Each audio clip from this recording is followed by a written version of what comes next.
Hey, all those sinners and saints. It's me again. Probably about 5 minutes different. The giveaway. Um, but trigger warning for everything under the sun. If you're triggered by anything, this is not the video for you. This is on a child. Um, I think this is one of the worst cases that I've ever covered. And you usually don't hear me say that. But it's bad. But it's bad. And I didn't even put all the pictures in of everything. Next time you see me, by the way, I'll have my gray covered and my eyebrows will be a little darker. But anyway, this is bad. I try to joke because this is bad. Um, I actually have had this one done for a couple days and didn't know whether to upload it or not because it's horrible. I'm telling you. Get you a box of tissues. You're gonna need them. Let's go ahead and jump into this.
Okay, we need to pause it because it's going past stuff. I turned this one into a video because for some odd reason, one I uploaded was a presentation. That's what I always go under. And it was a PDF, and I don't know what happened there. But this here, okay, these were horrific acts. I think the least we can do is buckle up and maybe grab a box of tissues because we're going to be talking about the horrific, heartbreaking case of Adrian Jones. My name, if you don't know by now, is Jennifer. This is the Dark Side Channel. So let's begin. Adrian Jones was born on May 15, 2008, to the parents Diane Pierce and Michael Jones. This is the mother.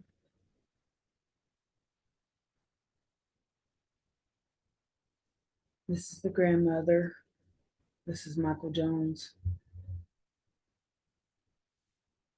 He had siblings whom he loved dearly and enjoyed playing football and just doing typical little boy stuff. Adrian was also known to be a sweet and affectionate little boy to his family. Um, they lived in Lawrence, Kansas during the initial years of his life. However, his father, Michael, decided to move his business to Topeka, and then the family followed suit later. It was revealed that Michael had an ulterior motive for his move, and he was having an affair with a mistress named Heather. It's another picture of Adrian. This is Heather.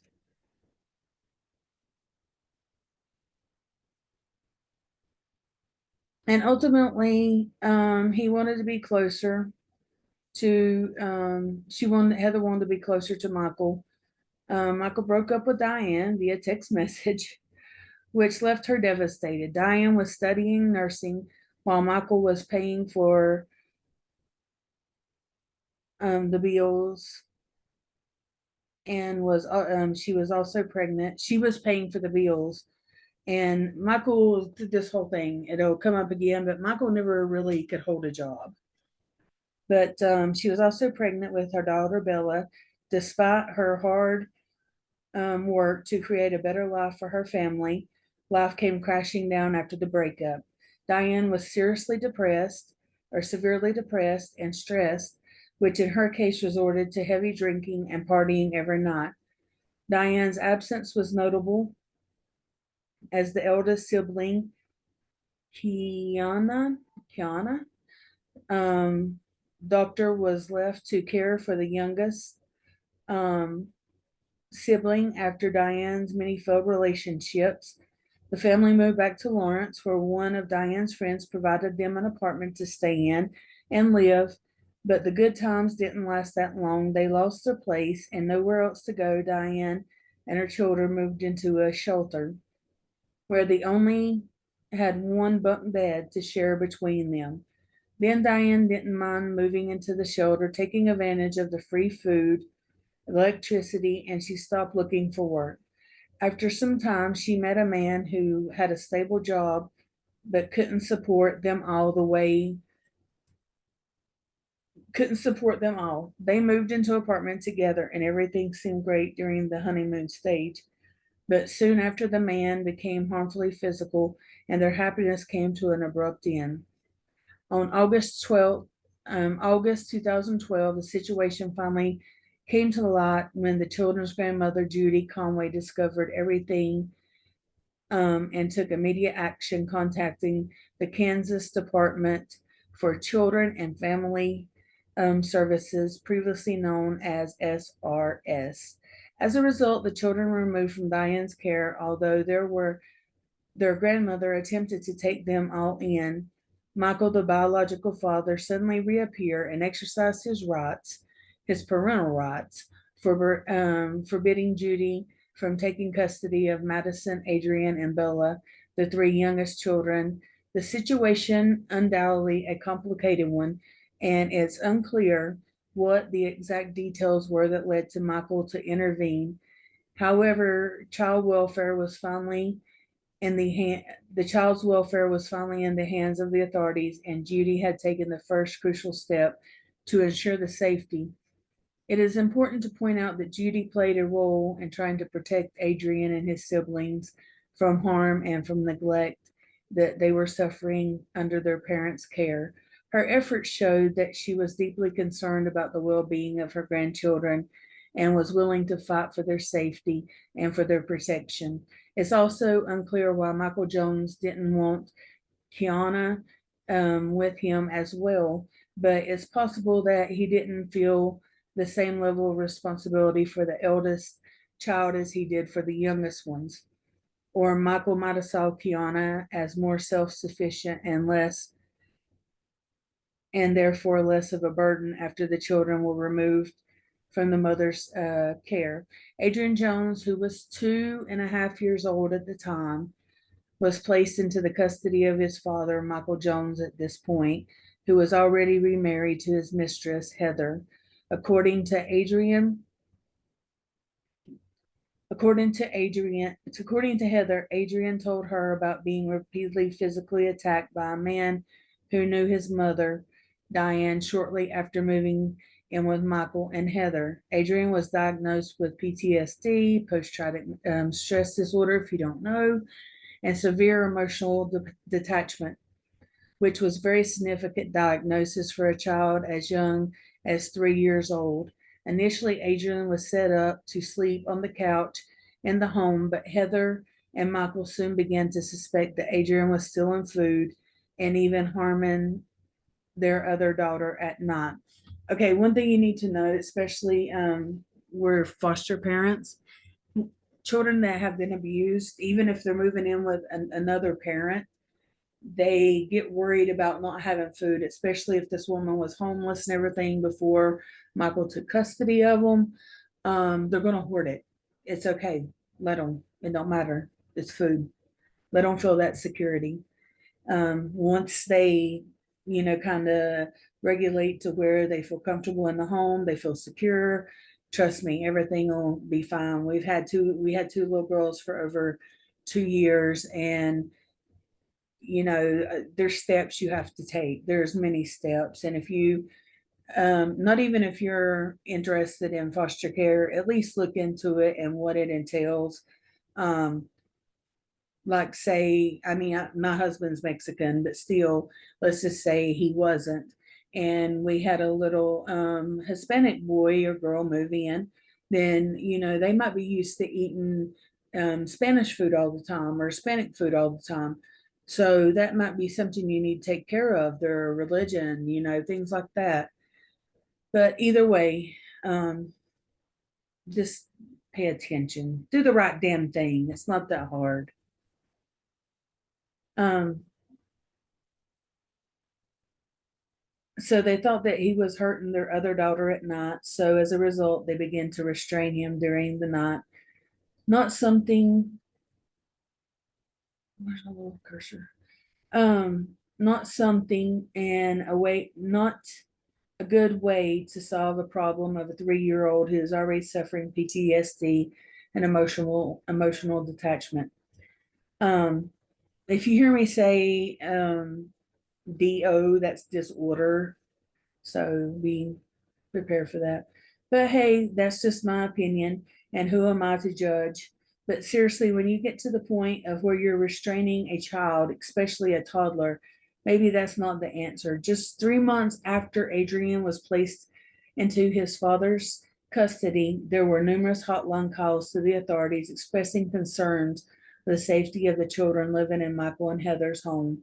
The reports claimed that Michael had guns scattered throughout the house, and Heather was frequently seen to be high on drugs, indicating an obvious dangerous environment for these children.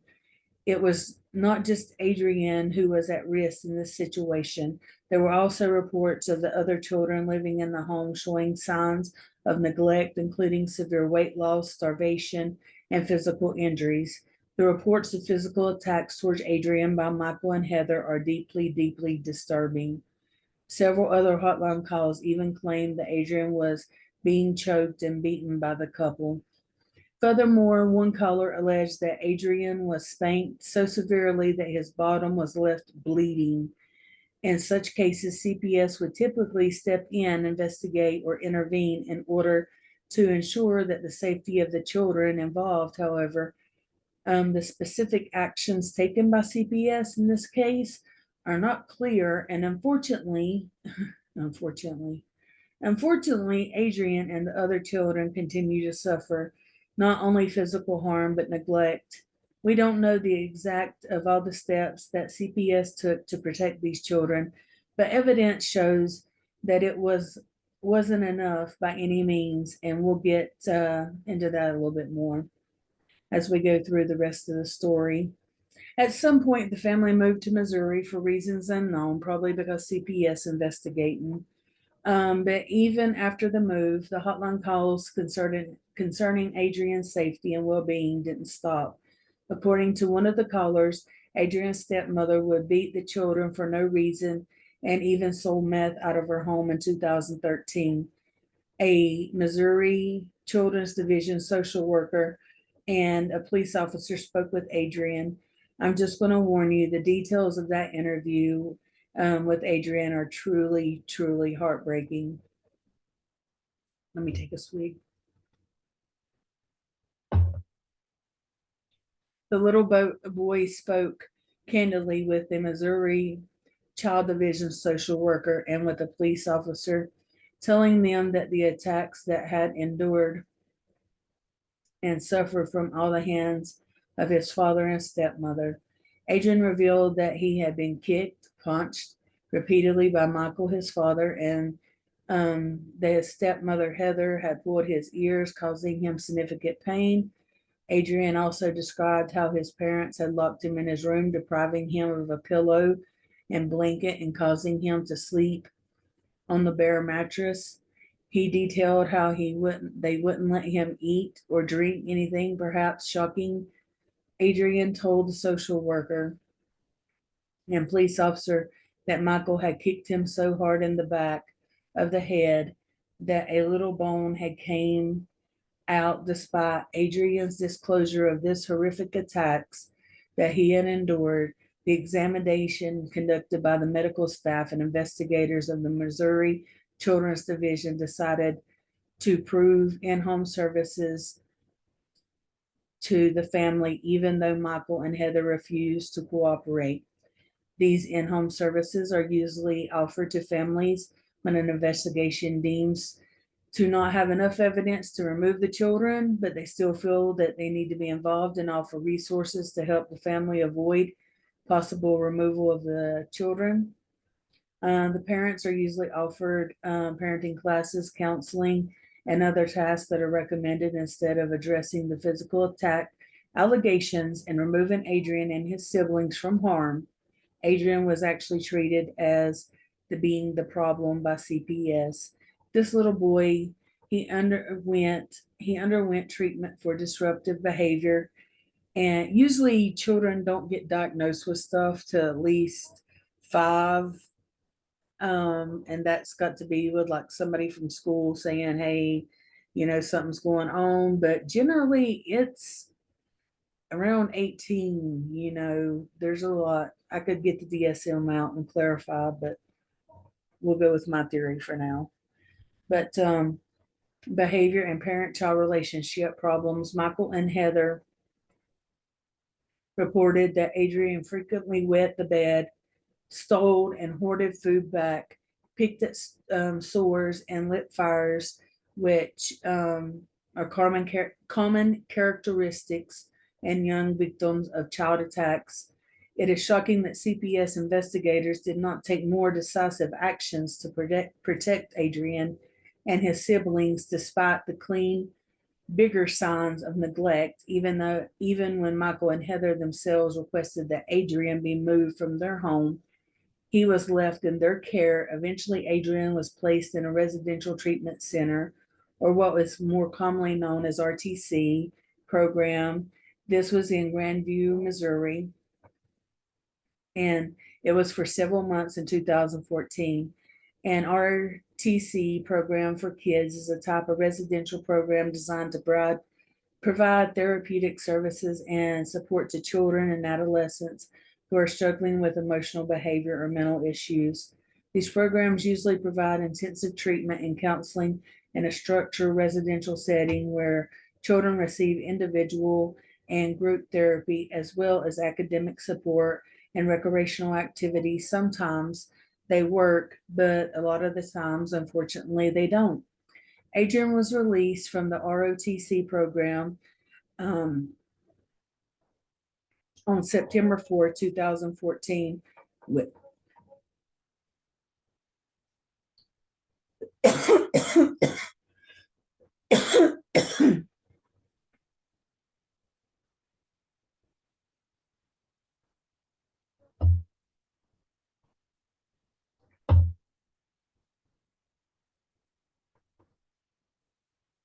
Sorry about that, sir, coughing. But Adrian was released from the ROTC program on September 4th, 2014, with the condition that his father and stepmother follow an aftercare program.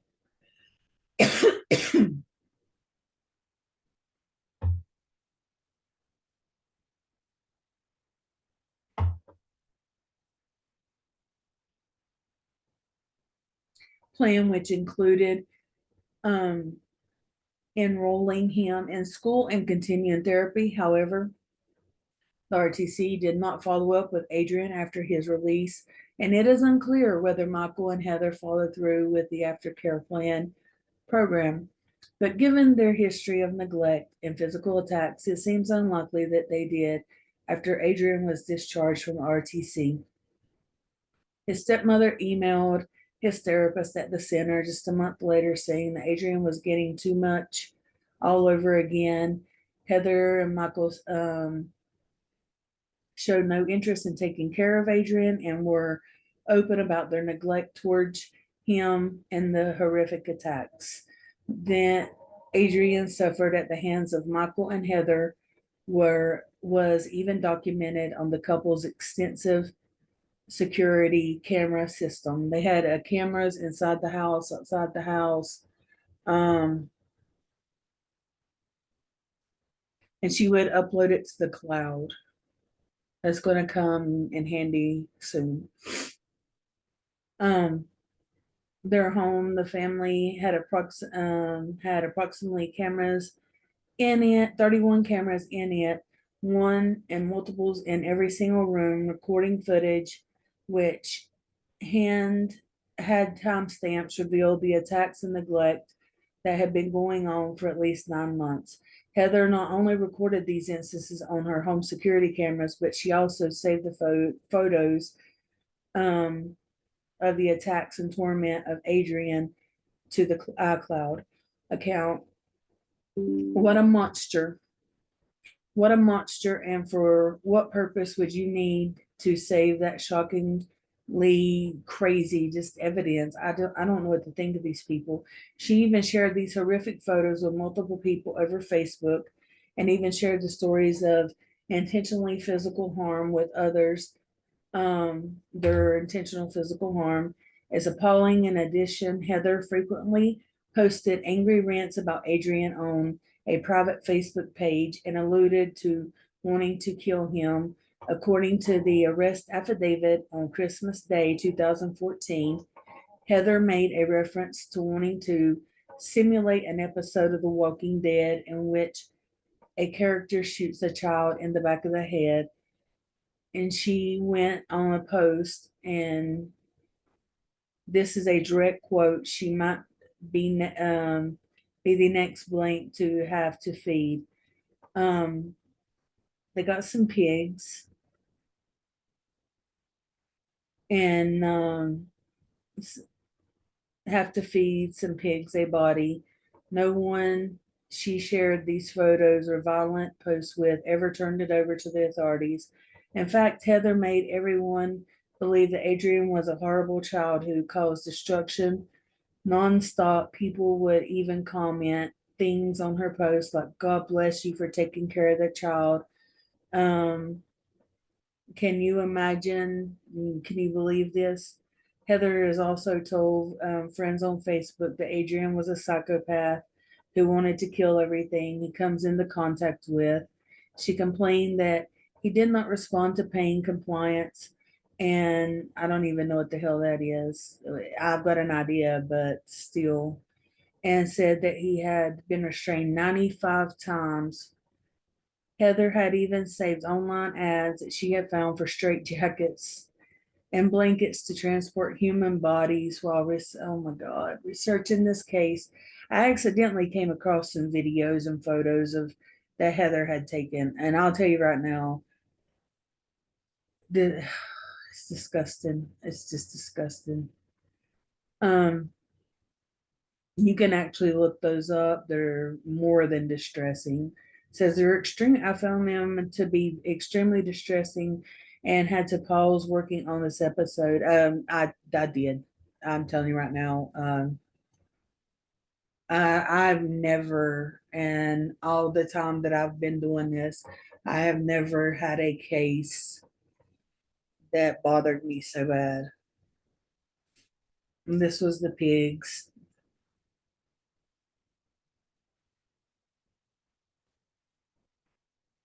Um, on how upsetting they were, I have decided not to include some of the pictures. Some of them I have, um, but I will kind of give you a brief description of when the owner came in, what she seen, and then to beat it all, Heather wanted the owner of the house to go in and find some pictures and save them on her iCloud, and gives her a password so that she can save pictures of her children. There were documented instances of Adrian being blindfolded and tied down, stripped, and even handcuffed to tables. Um,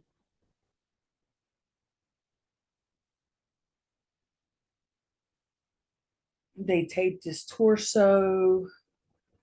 He had swollen arms, ankles, limbs, body parts were swollen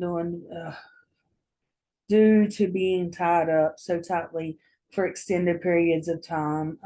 There was muscular disfigurement. One particular disturbing photo captured Adrian severely bleeding and deeply cut on his face after he was repeatedly struck with a broomstick.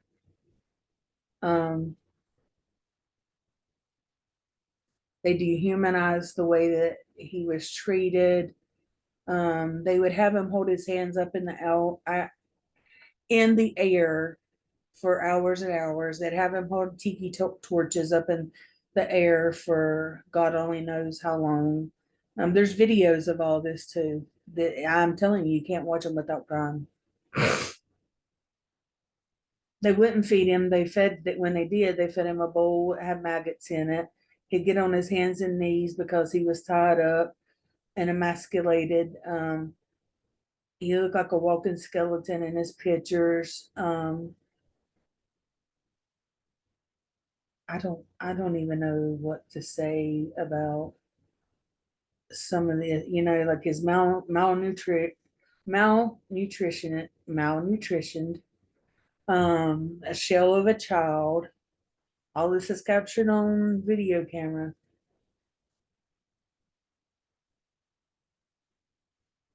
They had the pool that they hadn't cleaned and it was green, and they put him out there to swim in punishment. Um, there's a video where he's standing out in trash. Excuse me. And she's videotaping it. She's like, "What are you doing?" And he's like, "I come out here." She said, "Are you eating food out of the trash?" He said, "No, I come out here because I'm cold because it's so cold out here and I'm really, really cold. And I come out here." I swear I would not want to interview these people because then I would be in prison. If there ever was a case that would send me to prison, this is the one. When the owner of the house came in, that's the owner of the house. You can see the house back there, how filthy it was. They had rats. They had rats that wasn't caged up. Um, just it's disgusting. And here's the two lovely people. Yes. Their attacks and torment were only compounded by the fact that Mike and Heather had systematically documented it. Nothing affected me more than when Mike told me that Heather would tase Adrian for 15 to 20 minutes.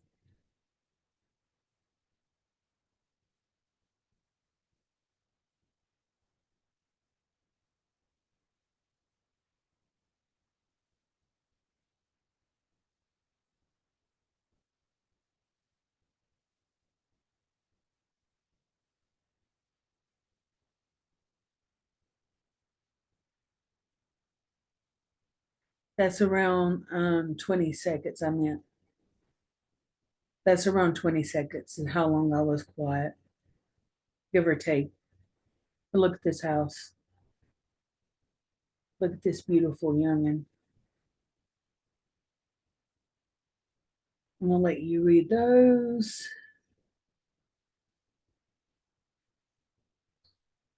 This cop, when describing it,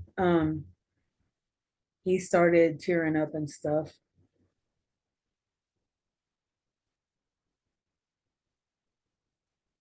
This is the one that lived with the Michael and Heather. So he knew something about it. He actually babysitted sometimes, but he didn't want to talk to nobody. Um, I can't believe it. I mean, I really am. This is the real mother. She got herself clean and everything. A little too late, but and this is Adrian. His grandmother said he had a smile that would just like light up his whole face. This is him here holding his hands up. This is Heather.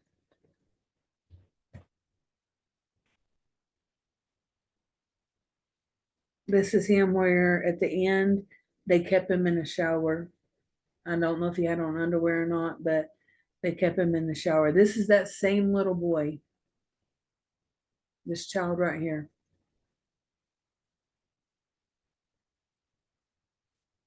And this was his sister. This is him outside, handcuffed. If you see right here, he's trying to get either water or food. He bent down on the ground to get it.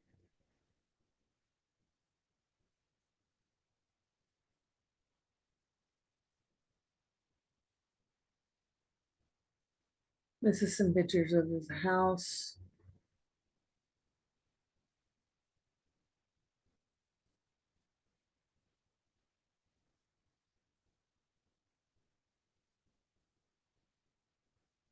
This is two links to the videos. Um, we'll let this one play out, but the other one's restricted. I can't even watch that no more. Again, pictures of the house.